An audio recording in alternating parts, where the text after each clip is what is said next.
সমকামী সম্পর্কে টানাপোড়েন, তরুণের অস্বাভাবিক মৃত্যু পান্ডুয়ায়। দেহ উদ্ধার হয় রেল লাইন থেকে। গ্রেফতার দুই বন্ধু। পুলিশ ও পরিবার সূত্রে জানা গেছে, পান্ডুয়ার রওজপাড়ার বাসিন্দা প্রীতম দাস ১৯ গত ১১ তারিখ বিকালে বাড়ি থেকে বেরিয়েছিল বন্ধুদের সঙ্গে মহানাদ যাবে বলে। রাতে বাড়ি ফেরেনি। পরদিন ভোরে ব্যান্ডেল জিআরপি তার মৃতদেহ উদ্ধার করে পান্ডুয়া ও খনানের মাঝে রেল লাইন থেকে। আজ মৃতদেহের ময়না তদন্ত হবে ইমামবাড়া হাসপাতালে। মৃত তরুণের দিদি প্রিয়াঙ্কা দাস গতকাল পান্ডুয়া থানায় লিখিত অভিযোগ দায়ের করেন। প্রীতমের দুই বন্ধু অভি ঘোষ ও কুশল ঘোষের বিরুদ্ধে। পান্ডুয়ার রবীন্দ্রপল্লীর অভি ঘোষ আর কাজী মহল্লার কুশল ঘোষকে গ্রেফতার করে পান্ডুয়া থানার পুলিশ। ধৃতদের আজ বৃহস্পতিবার বেলা ১টা নাগাদ চুঁচুড়া আদালতে পাঠালো পুলিশ। প্রীতমদের আদি বাড়ি দক্ষিণ ২৪ পরগনার বিষ্ণুপুর থানা এলাকায়। গত কয়েক বছর ধরে পান্ডুয়ায় দাদুর বাড়িতে থাকে তার মা ও দুই বোন। সেখানে প্রীতম আসা যাওয়া করত। এ বিষয়ে প্রীতমের মাসতুতো দিদি রিয়া কুণ্ডু বলেন, প্রীতম নাচের শো করত, অভি ডিজে বাজত। দুজনের গভীর বন্ধুত্ব ছিল। গত প্রায় ৩ মাস অভির জন্যই পান্ডুয়াতেই ছিল প্রীতম। অনেক রাত পর্যন্ত তাদের দুজনে ভিডিও কলে কথা হতো। সমকামী সম্পর্কের জেরেই এই ঘটনা মনে হয়, কারণ প্রীতম ছেলেদের পছন্দ করত। অভির প্রতি ফুটবল ছিল। তাদের দুজনের ঝগড়াও হতো। বলছি কি হয়েছিল, কি ঘটনাটা? আমার ভাই সোমবার দিনকার ৫টা সাড়ে ৫টা নাগাদ ফোন করতে করতে বেরিয়ে যায়। তারপরে ৭টা সাড়ে ৭টা নাগাদ ওর দিদিকে প্রিয়াঙ্কাকে ফোন করে। ফোন করার পর বলে যে আমার আসতে লেট হবে, ওর বন্ধু অভির সাথে বক্স বাজাতে যাচ্ছে মহানাতে। তো সেটা বলে রেখে দেয়। আমরা তারপরে ভাবি হয়তো রাত্রিবেলাও চলে এসছে। রাত্রিবেলা দেখি সকাল থেকে ফোন করছি, দুইজনের মোবাইলই সুইচ অফ। 10:30 নাগাদ ওই ছেলেটার ফোনটা খুলেছিল। ছেলেটাকে জিজ্ঞাসা করার পর ছেলেটা বলছে যে আমার সাথে কোনো যোগাযোগ নেই, লাস্ট যোগাযোগ হয়েছে সোমবার দিনকা, আর মঙ্গলবার কোনো কথা হয়নি। তারপর আমরা ওদের বাড়িতে যাই, ওখানে গিয়ে ছেলেটার সাথে কথা বলতে বলি, ছেলেটা অস্বীকার করে যে। তারপর আমরা থানায় যাই। থানায় গিয়ে ডায়েরি করা হয়। ডায়েরি করে স্যার না বলে যে আপনারা আসুন। আবার আমরা বললাম যে ওই নাম্বারটা দেখতে, যে কোথায় লাস্ট লোকেশনটা ছিল। ওরা ঠিক আছে, ওটা সঙ্গে সঙ্গে হয় না, টাইম লাগবে, আপনারা আসুন ঘুরে। তারপরে আমরা আবার সন্ধ্যেবেলা যাই, সবাই আমাদের পাড়ার লোকজন নিয়ে। সন্ধ্যেবেলা যাওয়ার পরে ভেতরে নিয়ে গিয়ে ওই ছেলেটাকে, ওটাকে ওই সকালেও ছেলেটাকে ডেকেছিল। ছেলেটা তখনও বলে যে দিল্লিতে চলে গেছে, উল্টো পাল্টা কথা বলে যে দিল্লিতে গেছে গিয়ে। ও কে বলছিল এটা? অভি বলছিল যে ও দিল্লিতে চলে গেছে। আমরা বলি দিল্লিতেও যাবে কি করে, কোনো ডকুমেন্ট নেয়নি, ও পয়সা নেয়নি, কিভাবে যাবে? ওতেই তর্ক করে যায় ওখানে। তারপরে আমরা চলে আসি। সন্ধ্যেবেলা ওকে কি আলাদাভাবে জিজ্ঞেস করেছে সেটা জানি না। এই অভির সাথে আপনার ভাইয়ের মানে প্রীতমের সম্পর্কটা কতদিন ছিল? এটা প্রায় 1 বছর হতে চললো।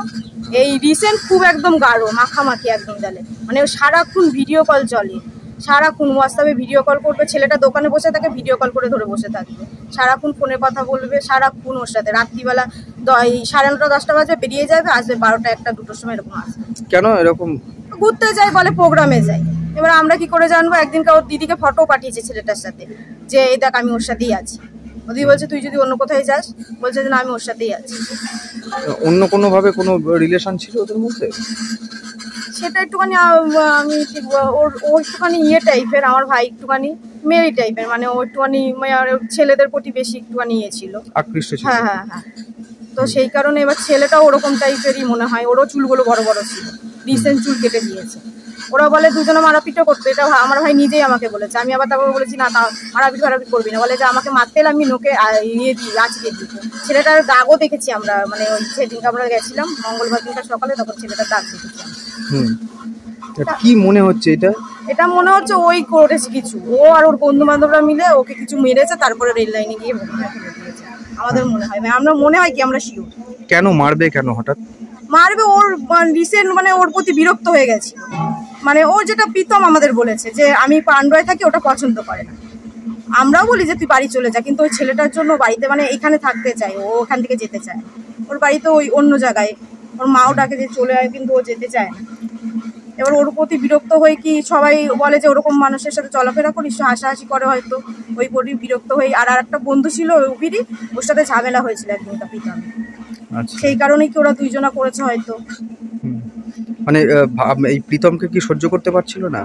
না, ওই অভি জাস্ট নিতে পারছিল না। মানে প্রীতম সবকিছু তো ওর করতো, ও যেখানে প্রোগ্রামে যায় ও যেতে চায়। তারপরে ওর ফোন চেক করে, ও কখন মানে ফোনে কথা বলে কেউ, মানে যেরকম ওই গার্লফ্রেন্ড বয়ফ্রেন্ডের মতন ছিল সেরকম টাইপেরই। সেরকম ভাবে কি ওরা দুজনেও ছিল? হ্যাঁ হ্যাঁ হ্যাঁ, ওরকম টাইপেরই কথাবার্তা, ওরকম তুমি তুমি করে কথা বলতো। আচ্ছা, মানে এইটাই কি প্রীতম কি সহ্য করতে পারছিল না? প্রীতম মানে অভি প্রথম নিতে পারছিল, লাস্টে ওর জন্য বিরক্ত বোধ হয়ে গেছে, মানে প্রীতমকে মানে মনে হচ্ছে প্রীতম অতিরিক্ত করছে মনে হচ্ছে। হ্যাঁ, সেই কারণেই কি? হ্যাঁ, সেই কারণেই আমার মনে হয় যে বন্ধুরা মিলে ওরা করেছে এই কাজটা। আপনার নাম কি? আমার নাম রিয়া কুন্ডু। হ্যাঁ, রিয়া কুন্ডু। রিয়া কুন্ডু। হ্যাঁ। আপনি প্রীতমের কে হন? আমি প্রীতমের মাসি মেয়ে। কতটা দেখতেন, কবে কবে আসতো, কি করতো প্রীতম?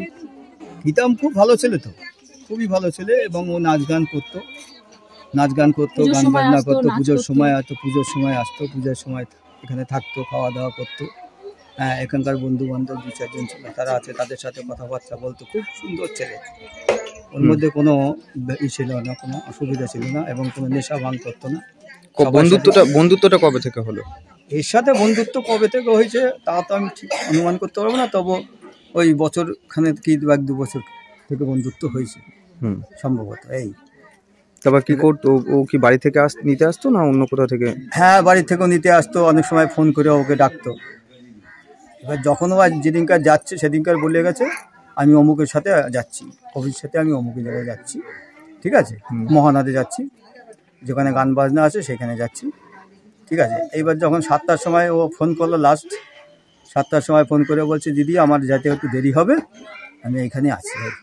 তারপর থেকে আর ওর কোনো ফোনে যোগাযোগ করা গেল না, তার থেকেই ফোনটা অফ হয়ে গেল। কি মনে হচ্ছে এই যে প্রীতমের এই ঘটনাটা, কি মনে হচ্ছে আপনাদের, কি মনে হচ্ছে? ও তো কিডন্যাপ করে গিয়ে, ও ফোন করে ডেকে নিয়ে হয়তো কিডন্যাপ করে গিয়ে ওকে মার্ডার করে দিয়েছে। এই আমাদের এর উপযুক্ত শাস্তি হওয়া উচিত, এবং যাতে, যেহেতু এর পরিবারে তো কেউ নেই, একটি মাত্রই ছেলে, 2 বোন, তারা অসহায় অবস্থায়, মায়ের না আসছে, কাজ করে, পরিস্থিতি খুবই খারাপ, জঘন্য অবস্থায় আছে। কি নাম আপনার? আমার নাম লক্ষণ কুণ্ডু। লক্ষণ কুণ্ডু। কে হন আপনি? প্রতিবেশী? প্রতিবেশী মানে কাছাকাছি, আমার রিলেটিভ।